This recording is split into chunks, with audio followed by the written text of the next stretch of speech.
ભગવાનનો ભક્ત કેટલો નીડર હોય, આખી નાત સામે છે તેમ છતાં વનાશાન પૂજાશે એમ કે આ ડોકમાંથી કંઠી નહીં નીકળે.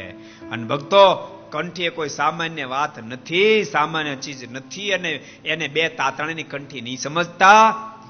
અરે સોનું નહીં, આખા હીરાની માળા હોય એના કરતા અબજો ગણી મોટી મહત્તા બાપ ભગવાનની કંઠીની છે, કંઠીની છે. અને જોજો, દુકાનમાંથી લઈને જાતે પહેરી લો ત્યાં સુધી એ કિંમત એની 5-10 રૂપિયા છે. એની અનેક ગણી કિંમત ત્યારે થાય તમારું મન માને એવા સદગુરુ સંતની પાસે જઈ વર્તમાન ધારણ કરીને કંઠી પહેરશો. નતર સારી કંઠી કોને પહેરાવી? મેં તેમને પહેરી લીધી હતી, વડતાલ ગયો હતો. એટલે એવું નો ચાલે, એવું નો ચાલે.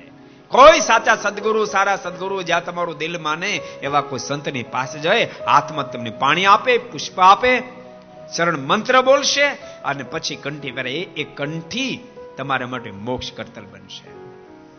આ બધા હિન્દુ ધર્મના ભક્તો નિયમો એને ફોલો કરજો, સુખિયા થશો, નીડર બનજો. अगर ये वीडियो आपको पसंद आया हो तो लाइक करें और शेयर करना मत भूलिए.